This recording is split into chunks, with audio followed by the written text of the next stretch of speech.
আমার শাশুড়ির জন্য আমাদের সুন্দর একটা সংসার নষ্ট হয়ে গেছে।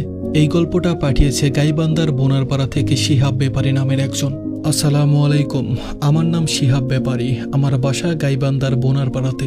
সবার মতো আজকেও আমি আমার জীবনের গল্প আপনাদের মাঝে শেয়ার করতে চাই। আমি একটা মধ্যবিত্ত পরিবারের সন্তান। পরিবারের সবাই আছে, খুব সুন্দরভাবেই আমাদের দিন কাটতো। এর মধ্যে আমার পরিবার আমাকে বিয়ে করাতে চাই।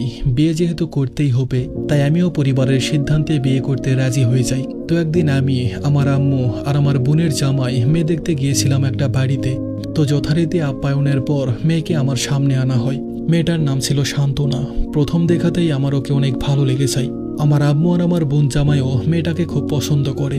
বাড়িতে আসার পর আমি ঠিক করে নেই, বিয়ে করলে আমি শান্তনাকেই বিয়ে করব। আমার পরিবারকে আমি জানিয়ে দেই যে মেয়ে আমার পছন্দ হয়েছে, আপনারা চাইলে বিয়ের জন্য কথা বলতে পারেন। আমার পরিবার ওর পরিবারের সাথে কথা বলে, আর শান্তনাও নাকি আমাকে অনেক পছন্দ করেছে। তো দুজনের পছন্দতে আর দুই পরিবারের সম্মতিতে আমাদের বিয়ে ঠিক করা হয়। তার কয়েকদিন পর আমাদের বিয়ে হয়ে যায়, কিন্তু তখনও আমি বুঝতে পারিনি এই মেয়েটাই আমার জীবনটা তছনছ করে দিবে। বিয়ের পর সবকিছু খুব ভালোই চলছিল।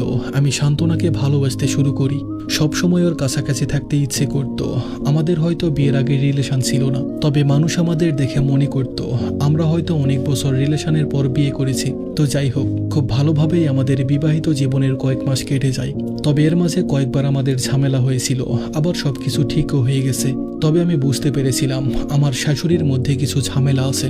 আমার আর শান্তনার মাঝে যখন ঝগড়া হতো, ওর মা ওকে বিভিন্ন রকম কান পরা দিত, যেটা আমার একদম পছন্দ ছিল না। স্বামী স্ত্রীর মাঝে ঝগড়া হতেই পারে, এর মাঝে শাশুড়ি নাক গলালে সংসার কিভাবে সুন্দর হবে বলেন।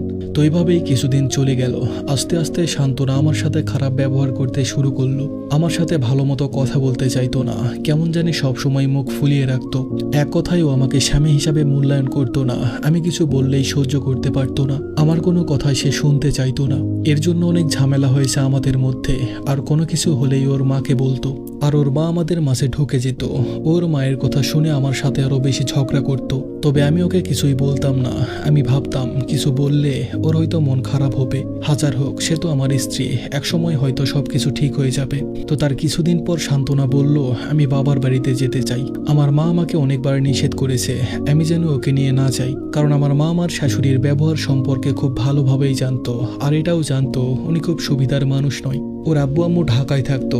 আমি আমার মায়ের কথা না শুনে ওকে নিয়ে ঢাকায় ওর বাবার বাড়িতে চলে যাই। ওখানে যাওয়ার পর 1 মাস সবকিছু ঠিক ছিল। 1 মাস পর সে আবার আমার সাথে খারাপ ব্যবহার করতে শুরু করে। আমি সবকিছু সহ্য করে ওখানেই ছিলাম। পরে একদিন ও আমাকে বলল আমি এখানে 3 মাস থাকবো, তুমি বাড়িতে চলে যাও। কিন্তু ওকে ছাড়া আমার আসতে ইচ্ছে করছিল না, তাই আমিও ওর সাথে ওখানেই থেকে যাই। কিছুদিন পর ও আমাকে বলল বসে বসে আর কত খাবে, তুমি তো কাজ করলেও পারো। আমি ওর কথা মতো একটা কাজ নেই, সারাদিন কাজ করে যখন বাড়িতে আসতাম তখনও আমার সাথে অনেক খারাপ ব্যবহার করত। এর মাঝে আমি জানতে পারি ওর আগের একটা রিলেশন ছিল, যেটা আমার কাছে গোপন করা হয়েছে। আর আমি এটাও বুঝতে পারি ও এখনো তার প্রেমিকের সাথে কথা বলে। এই বিষয়টা আমি আমার শাশুড়িকে জানাই, কিন্তু আমার শাশুড়ি ওকে কোনো শাসন করতো না, উল্টো ওনার মেয়ের পক্ষ নিয়ে কথা বলতো। আমি একা যখন তাদের সাথে পেরে উঠছিলাম না, তখন আমি আমার পরিবারকে বিষয়টা জানাই। তো তার কিছুদিন পর আমাদের ডিভোর্স হয়ে যায়। আমাদের সংসারটা নষ্ট হয়ে গেছে শুধুমাত্র আমার শাশুড়ির জন্য। উনি যদি ওনার মেয়েকে শাসন করতেন তাহলে হয়তো আমাদের ডিভোর্স হতো না।